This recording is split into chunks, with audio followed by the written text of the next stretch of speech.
যাদের নামের প্রথম অক্ষর দন্তেস্ব তালিবস্য বা ইংরেজির এস অক্ষর দিয়ে শুরু, 2025 সালের প্রথম মাস অর্থাৎ জানুয়ারি মাসে এমন কিছু সুখবর আজকে আমি আমার এই ভিডিওতে জানাতে চলেছি, যা জানলে আপনি অবাক হয়ে যাবেন। আপনি যদি একজন এস নামের জাতক জাতিকা হয়ে থাকেন, অতি অবশ্যই ভিডিওটিকে দেখুন, বা আপনার বাড়ির মানুষজন, প্রিয়জন যদি এস নামের জাতক জাতিকা হয়ে থাকে, ভিডিওটি অবশ্যই আপনার জন্য। পারলে ভিডিওটিকে শেয়ার করে দেবেন। নমস্কার, প্রত্যেককে স্বাগত জানাচ্ছি আমাদের অমৃতবাণী ইউটিউব চ্যানেলে। যদি প্রথমবারের জন্য দেখেন, চ্যানেলটিকে সাবস্ক্রাইব করবেন, আর যদি ইতিমধ্যেই আমাদের চ্যানেলের একজন মূল্যবান সদস্য হয়ে থাকেন, তাহলে জানাচ্ছি অসংখ্য ধন্যবাদ। প্রিয় বন্ধুরা, এস নামের জাতক জাতিকারা জন্ম থেকেই একটু ধার্মিক প্রকৃতির, আর জন্ম থেকেই অনেক কষ্ট ও পরিশ্রমী হয়ে থাকে। কষ্ট সহিষ্ণু হওয়ার জন্যই জীবনে এদের উন্নতি হয়। জীবনে বহু বাধা আসে, প্রতি মুহূর্তে কঠিন কঠিন বাধা এদের অতিক্রম করতে হয়। তাই এরা জীবনে অনেক কষ্ট পেয়ে থাকেন। যদি আমার সঙ্গে একমত হন, অতি অবশ্যই নিচের কমেন্ট সেকশনে আপনার জীবনে কি বাধা তা অবশ্যই লিখে জানাবেন। অবশ্যই যেটি আপনার শেয়ার করা সম্ভব।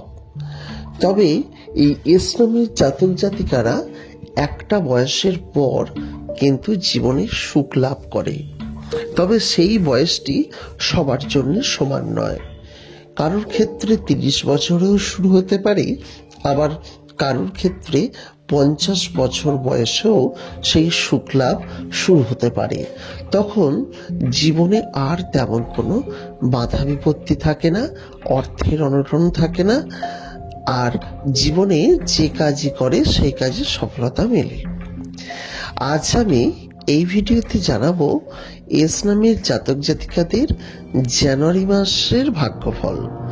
যেহেতু এস নামের জাতক জাতিকাদের আমি অবশ্যই পুরো বছর অর্থাৎ 2025 সালের ভাগ্যফল ইতিমধ্যেই করে দিয়েছি, আপনারা দেখে নিতে পারেন। এস ছাড়াও অন্যান্য নামের জাতক জাতিকাদের কিন্তু ভাগ্যফলও আমাদের এই চ্যানেলে রয়েছে, অবশ্যই দেখতে পারেন। জানুয়ারি মাসে ওভারঅল মোটামুটি গেলেও 3টি জিনিসের বড়সড় পরিবর্তন আসতে পারে। একেবারেই প্রথম যে জিনিসটি বলবো, সেটি হচ্ছে না পাওয়া কাজ হয়ে যাওয়া, না কিংবা না পাওয়া অর্থ কিন্তু ফেরত পাওয়া। হ্যাঁ বন্ধুরা, এই এস নামের জাতক জাতিকাদের ক্ষেত্রে কিন্তু এই জিনিসটি হবে। অর্থাৎ যে কাজটি আপনার হচ্ছিল না দীর্ঘদিন ধরে, এই জানুয়ারি মাসে কিন্তু সেই কাজটি কমপ্লিট হয়ে যাবে। অর্থাৎ বহু বাধা বিপত্তির পর কিন্তু সেই কাজ কমপ্লিট হবে।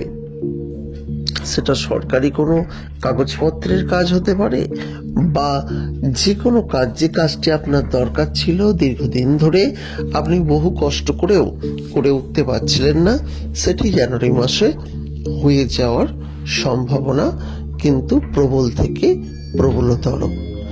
এছাড়া এই মাসে কিন্তু অর্থের যোগান তুলনামূলকভাবে বাড়বে।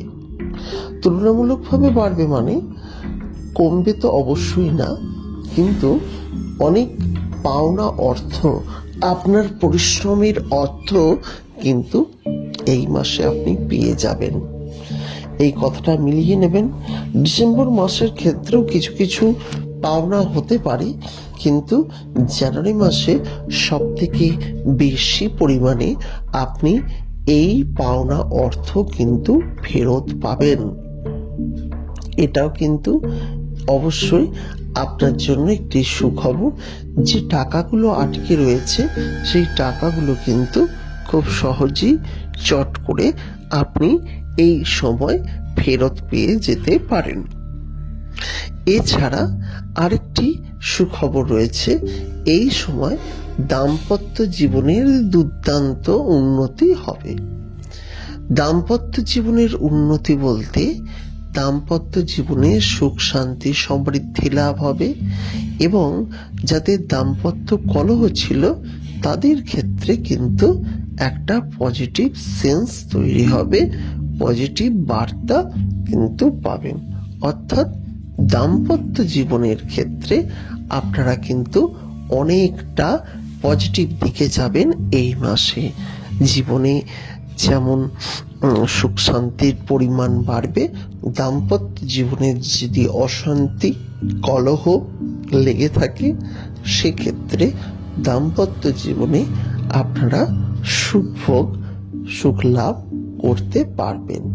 সুতরাং এই যে মূল 3টি সুখবর এই জানুয়ারি মাস 2025 সালে কিন্তু আপনার জীবনে আসতে চলেছে।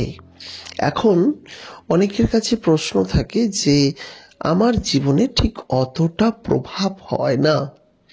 সেক্ষেত্রে আপনাদের একটি কথা জানাই, নামের আদ্যক্ষর অনুযায়ী এই ভাগ্যফল ঘটবে, কিন্তু গ্রহ নক্ষত্রের বিষয়টাও অবশ্যই মাথায় রাখতে হবে। জন্মকুণ্ডলীতে গ্রহ নক্ষত্রের যে অবস্থান সেটিকে কিন্তু আপনি কোনোভাবেই অবহেলা করতে পারেন না। সুতরাং গ্রহ নক্ষত্রের ক্ষেত্রেও কিন্তু আপনার এই বিষয়টি মাথায় রাখা প্রয়োজন। তাই প্রিয় বন্ধুরা, গ্রহ নক্ষত্র বিষয়টিও আপনাকে কিন্তু মাথায় রাখতে হবে। সবকিছু মিলিয়ে এই যে 3টি দিক বললাম সেই 3টে দিকের প্রবাবিলিটি কিন্তু প্রবল আপনার হওয়ার ক্ষেত্রে, আপনার জীবনে পজিটিভ বার্তা আসার ক্ষেত্রে। তাই অবশ্যই আপনারা আমাদের এই বিষয়টি যেহেতু শেষ পর্যন্ত দেখলেন আরেকবার ধন্যবাদ জানাই, এবং পরবর্তীকালে যাতে ভিডিও দেখতে পারেন তাই চ্যানেলটিকে সাবস্ক্রাইব করবেন এবং অতি অবশ্যই আপনার মূল্যবান কমেন্টটি আমাদের এই ভিডিওর কমেন্ট সেকশনে করে রাখবেন, যাতে আমরা আপনাদের কমেন্টের দ্বারাও কিন্তু উপকৃত হই। আজকের মতো বিদায় নিচ্ছি। ভালো থাকবেন, সুস্থ থাকবেন এবং আপনার পরিবারের প্রত্যেকটি মানুষকে ভালো রাখবেন। নমস্কার, দেখা হচ্ছে নতুন ভিডিওতে।